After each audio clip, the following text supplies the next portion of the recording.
Bismillahirrahmanirrahim. Assalamualaikum warahmatullahi wabarakatuh. Alhamdulillahi rabbil alamin. Wassalatu wassalamu ala rasulillahil anbiya'i wal mursalin. Asyhadu an la ilaha illallah wa asyhadu anna Muhammadan abduhu wa rasuluh. Sallallahu alaihi wasallam. La nabiyya wa la rasulah ba'da. Baik.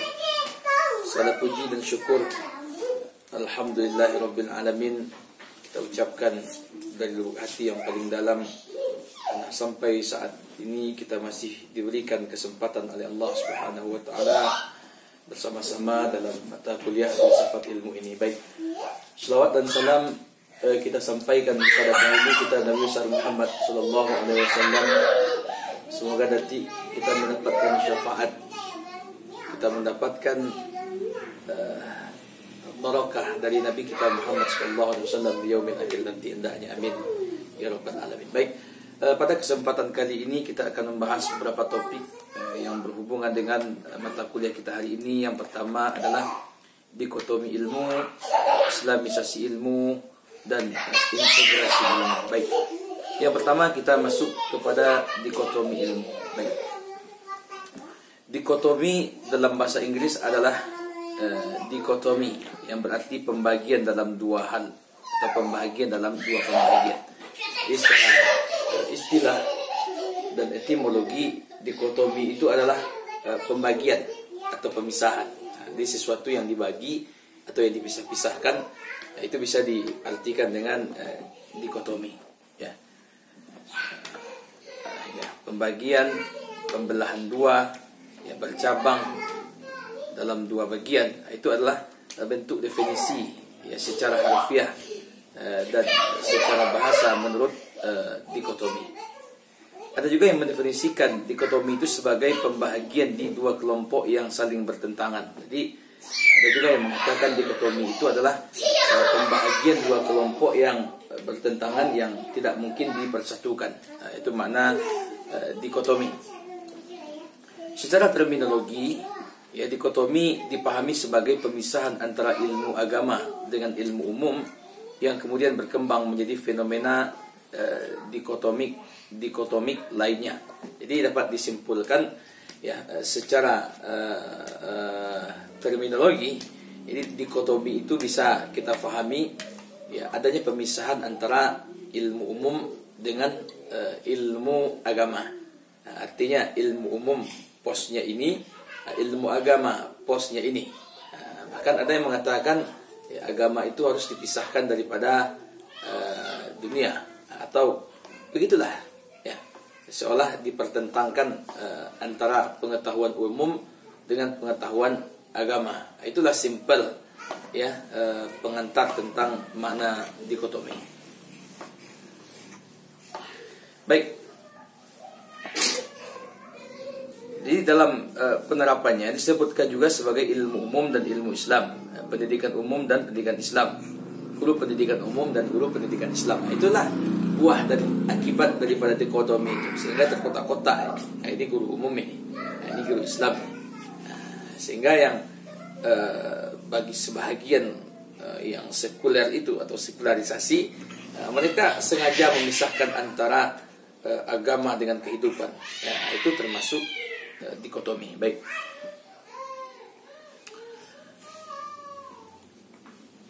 Jadi kondisi di atas itu disebabkan adanya keyakinan dalam masyarakat bahwa agama dan ilmu adalah dua etnis yang tidak bisa dipertemukan. Nah, itu ya.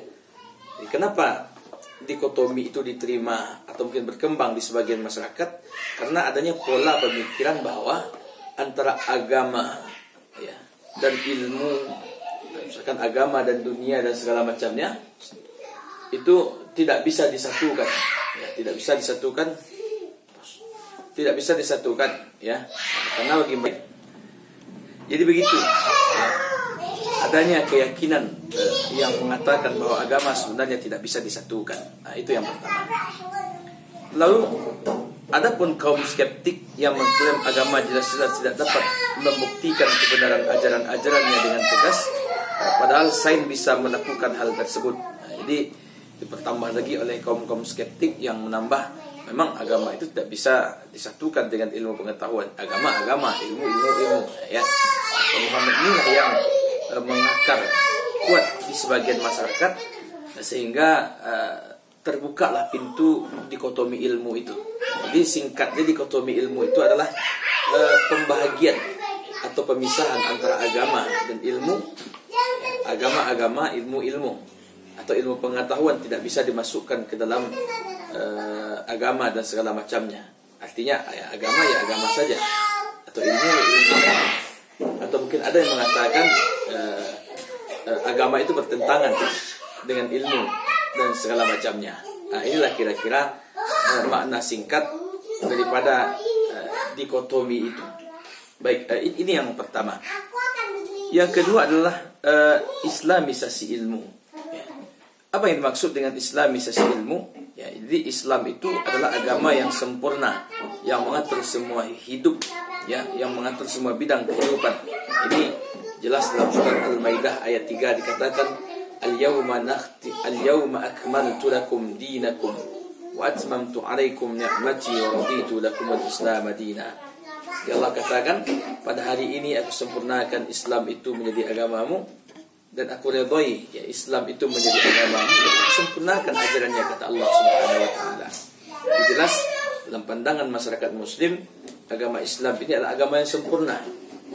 Ya, agama yang tidak ada sempurna selain daripada agama Islam, karena mengatur dalam setiap kehidupan, baik kehidupan pribadi, kehidupan masyarakat, kehidupan keluarga, kehidupan kelompok, ya hal-hal yang berkaitan dengan pribadi, kelompok, dengan masyarakat, dalam bidang apapun Islam akan mengatur.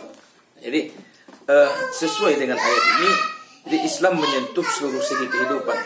Ia adalah negara, dan ia adalah tanah air, dan ia adalah pemerintahan umat, akhlak dan kekuatan, kasih sayang dan keadilan. Artinya semua lini kehidupan yang tersentuh oleh Islam ini. Jadi Islam juga agama yang tinggi, dan tidak ada yang lebih tinggi daripadanya. Seperti yang disampaikan oleh Nabi kita, ya, al-Islamu yu'la, ya, al-Islamu ya'lu wa la yu'la alaihi. Islam itu agama yang tinggi, tidak ada yang paling tinggi selain daripadanya. Ya. Bahkan Nabi juga pernah menyampaikan dalam sebuah hadis, apa kata Nabi kepada sahabat yang bernama Jabir, ala adullukum, ya, apakah mau aku tunjukkan kepadamu ala ra'sil amri, di atas yang menjadi ketua, ya, dalam setiap urusan. Apa kata Nabi? Ya, yang menjadi ketua dan menjadi pimpinan dalam setiap urusan yang besar dan menjadi kepalanya, yaitu adalah al-Islam. Jadi maknanya, jadi Islam itu adalah yang sangat sempurna, yang mengatur semua lini kehidupan, baik kehidupan berdunia, kehidupan berakhirat, kehidupan pribadi masyarakat, ataupun dalam bidang keilmuan, ekonomi, dalam bidang apapun Islam masuk ke dalamnya. Nah, oleh karena itu, ya, seperti yang kita sampaikan tadi, sesuai dengan surat Ali Imran ayat 110, ya. Ketika orang-orang di Eropa masih tenggelam dalam perdebatan yang beramat gelap, ya, dunia Islam telah menjadi pusat peradaban yang menerangi seluruh dunia dengan cahaya gemilangnya. Ya, itu. Kemajuan peradaban Islam ini ditandai dengan revolusi ilmiah yang terjadi sebesar-besarnya di dunia Islam. Ya, cendekia Muslim pun bermunculan dalam berbagai disiplin ilmu, baik dalam bidang agama maupun non-agama. Ya, tidak hanya mengangkut masalah fikih saja dan masalah teologi, tapi juga dalam bidang filsafat, matematika, astronomi, kedokteran dan lain sebagainya. Jadi kita lihat, ya, ketika majunya Islam dulu, bermunculanlah para ahli pakar-pakar. Tentunya tidak hanya di bidang fikih dan teologi saja, ada di bidang filsafat, ada di bidang kedokteran. Ya, kita tahu ada Al-Kindi, ada Al-Farabi, ya, ada Ibnu Sina, banyak lain, atau ada Al-Jabbar, sangat banyak.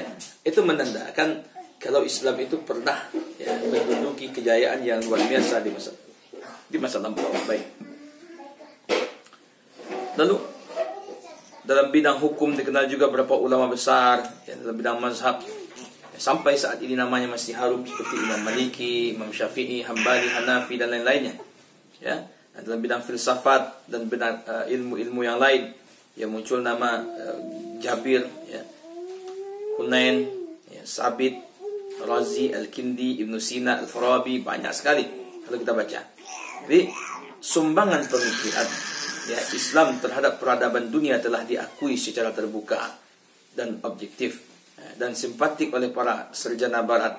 Satu hal yang menarik adalah para cendekia atau cendekia tersebut mempunyai pandangan yang menunjukkan adanya kesatupaduan antara ilmu, iman dan amal. Nah, jadi yang menarik dari setiap tokoh cendekiawan muslim itu adalah adanya keselarasan pada mereka bahwasanya ilmu, iman dan amal itu satu kesatuan yang kokoh yang tak bisa dipisahkan.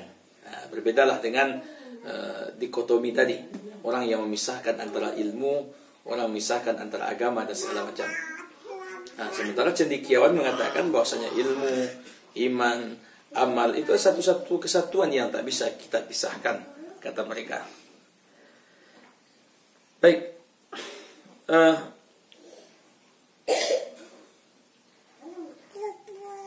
spirit yang mendasari mereka dalam mengembangkan ilmu pengetahuan adalah faktor dominan adanya dorongan agama. Nah, jadi agamalah yang menjadi pondasi kuat. Ya, kenapa mereka fokus dalam penelitiannya, fokus dalam keilmuannya, dalam berbagai disiplin ilmu. Jadi agamalah landasannya.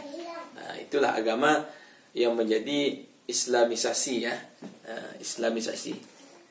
Baik, jadi islamisasi ilmu pengetahuan pada dasarnya telah berlangsung sejak permulaan Islam itu hingga zaman saat sekarang ini. Ditandai dengan wahyu yang pertama diturunkan kepada Nabi secara jelas, ya, itu tentang ilmu pengetahuan. Nah, cobalah kita baca wahyu yang Allah turunkan kepada Nabi kita Muhammad SAW yang pertama, Iqra bismi rabbikal ladzi khalaq, itu kan berhubungan dengan masalah ilmu pengetahuan. Bacalah, ya, fahamilah. Kita disuruh untuk membaca baik yang tersurat ataupun tersirat. Kita disuruh untuk memahami ilmu pengetahuan dalam berbagai macam bidang disiplin ilmu misalkan. Nah, itulah inti daripada surat Al-Alaq itu, Iqra itu. Itu yang pertama. Baik. Yang selanjutnya, islamisasi ilmu pengetahuan pada dasarnya telah berlangsung sejak permulaan Islam hingga zaman saat sekarang ini. Dimulai dari wahyu diturunkan kepada Nabi setegas mengatakan islamisasi ilmu pengetahuan. Itulah dasarnya islamisasi ilmu pengetahuan itu. Ya. Jadi karena rahman dan rahimnya Allah menuntut manusia untuk mempelajari ilmu Allah melalui ayat-ayat qauliyah dan ayat-ayat kauniyahnya atau melalui wahyu dan alam semesta ini. Nah, ide yang disampaikan oleh Al-Quran tersebut membawa suatu perubahan radikal dari pemahaman umum bangsa Arab pra-Islam yang menganggap suku dan tradisi, yaitu kesukuan serta pengalaman empiris sebagai sumber ilmu pengetahuan dan kebijaksanaan. Jadi Islam yang datang pada awal yang dibawa oleh Nabi kita Muhammad SAW itu, ya, telah merubah pola pikir bangsa Arab yang ketika itu sangat tradisional, ya, apalagi sangat tinggi ego sukunya, ya, kepada ajaran tauhid, ya, yang menjelaskan la ilaha illallah, tidak ada Tuhan selain daripada Allah, dan kepada ilmu pengetahuan. Oke, baik. Lalu kalau kita lihat masa itu berkembang sampai pada sekitar abad yang ke-8 Masehi, ya, sekitar 800 Masehi pada masa pemerintahan Bani Abbas atau Bani Abbasiyah. Proses islamisasi ilmu itu berlanjut secara besar-besaran. Jadi kita tahulah sampai pada abad ke-8 itu bagaimana jayanya Islam. Ya, yaitu dengan dilakukannya penerjemahan terhadap karya-karya dari Persia, dari Yunani, yang kemudian diberikan pemaknaan ulang, disesuaikan dengan konsep agama Islam. Jadi kan kalau kita baca sejarah, ya, bagaimana terjadi penerjemahan besar-besaran karya ilmiah, ya, penerjemahan ke dalam bahasa Arab, ya, bahkan disesuaikan dan itu dengan ajaran agama Islam, sehingga kita tahu pada masa itu merupakan bangsa kejayaan, bangsa kebangkitan umat Islam dalam bidang ilmu pengetahuan yang tak terbantahkan ketika itu. Nah, itu bisa kita lihat pada abad ke-8 Masehi.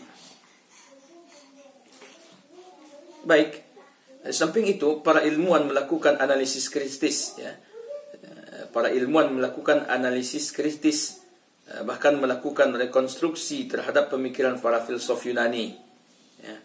Salah satu karya besar tentang usaha Islam adalah hadirnya karya Imam Al-Ghazali tentang Tahafut Al-Falasifah. Dalam buku tersebut, Imam Ghazali menangkal para filsuf Yunani dalam bidang metafisika.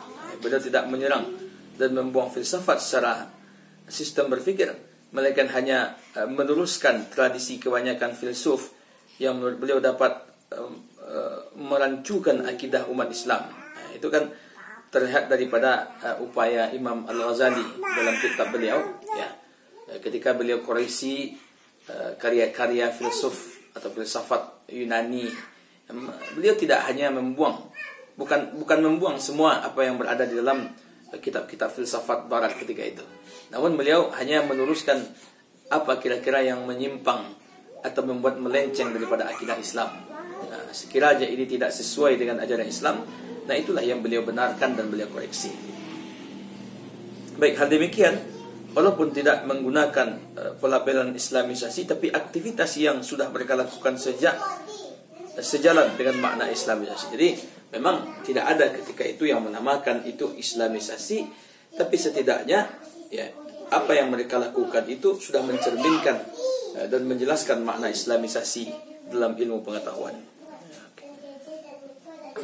Islamisasi ilmu pengetahuan pada hakikatnya merupakan suatu upaya mentransformasikan nilai-nilai Islam dalam berbagai bidang-bidang kehidupan khususnya ilmu pengetahuan. Jadi Islamisasi ilmu itu ya jelas mentransportasikan ajaran-ajaran Islam kepada semua atau setiap bidang keilmuan. Nah, itu makna Islamisasi itu.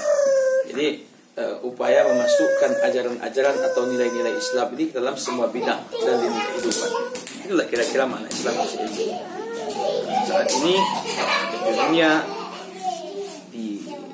Saat ini dunia didominasi peradaban barat yang dengan keunggulan ilmu pengetahuan dan teknologi yang menguasai dunia. Peradaban barat terbukti memberi kontribusi. Ya, ini bisa kita baca saja ya, baik. Lalu yang ketiga adalah integrasi ilmu. Apa makna integrasi? Ya, setelah umat Islam mengalami kemunduran pada abad ke-30, abad ke-13 sampai ke-20 maksudnya, pihak barat memanfaatkan kesempatan tersebut untuk membangun ilmu pengetahuan yang telah dipelajarinya dari Islam. Jadi seolah kejayaan umat Islam yang sudah dibangun begitu lama, ya, barat melihat semenjak abad ke-13 sampai abad 20 ini, mereka memanfaatkan kondisi itu. Ya, mereka memanfaatkan apa yang sudah mereka pelajari dari Islam dulu, ya, sehingga ia mencapai pada masa Renaissance. Ilmu pengetahuan umum yang berkembang pesat di barat, sedangkan ilmu pengetahuan Islam mengalami kemunduran yang pada akhirnya muncullah dikotomi antara dua bidang ilmu tersebut. Nah, itu. Jadi ketika kemunduran datang melanda umat Islam, ya, umat barat mengambil kesempatan ini untuk mengembangkan ilmu pengetahuan yang mereka maju dalam semua bidang aspek keilmuan. Nah, ketika kemunduran itu datang kepada umat Islam, ketika itulah mereka melakukan dikotomi, ya, pemisahan antara agama dan ilmu. Baik.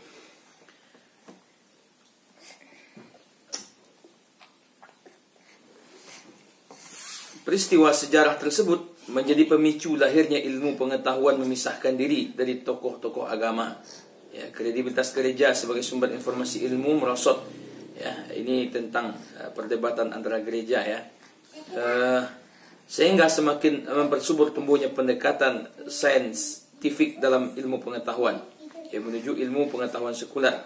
Ya, sekularisasi ilmu pengetahuan secara ontologis, ya, membuang segala yang bersifat religius dan mistis karena dianggap tidak relevan dengan ilmu. Sedangkan empirisme memandang bahwa sumber pengetahuan yang ada adalah pengalaman atau empirisme. Sekularisasi ilmu pengetahuan pada aspek aksiologi bahwa ilmu itu bebas dari nilai dan netral. Kondisi inilah yang memotivasi para cendekiawan muslim berusaha keras dalam mengintegrasikan kembali ilmu dan agama. Jadi kondisi ini salah satu kesempatan bagi cendekiawan muslim untuk mempersatukan lagi antara ilmu dan agama. Jadi, upaya pertama kali diusulkan adalah islamisasi ilmu pengetahuan, ya. Islamisasi ilmu bagi kalangan muslim yang telah lama tertinggal jauh dalam peradaban dunia modern memiliki dilema tersendiri. Dilema tersebut adalah apakah akan membungkus sains barat dengan label Islami atau Islam, ataukah berupaya keras mentransformasikan normatif agama melalui rujukan utamanya yaitu Al-Quran dan hadis. Baik.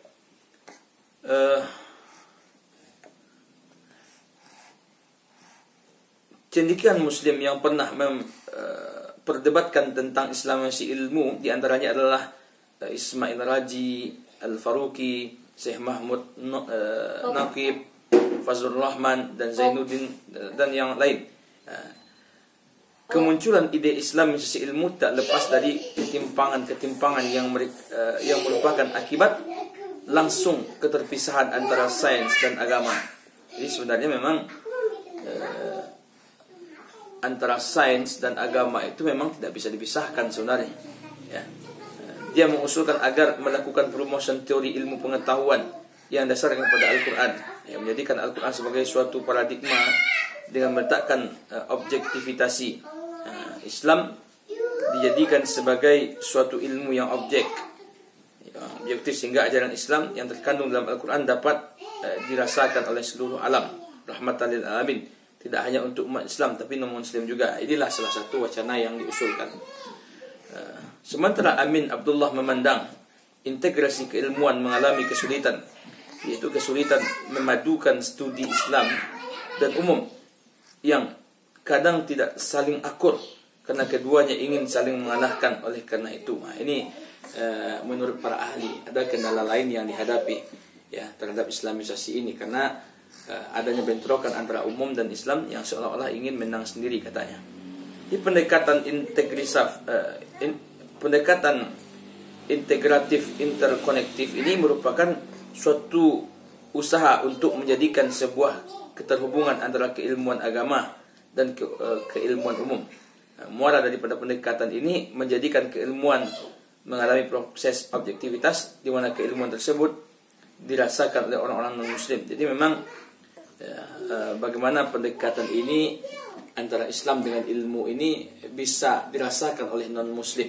Jadi dilakukanlah berbagai upaya untuk menghasilkan manfaat tentunya. Baik, mungkin itu saja pertemuan kita hari ini. InsyaAllah pada kesempatan yang lain nanti kita ulas. Silahkan kalau ada pertanyaan tinggalkan di kolom komentar. Mohon di like, share, dan di subscribe juga agar semakin berkembang.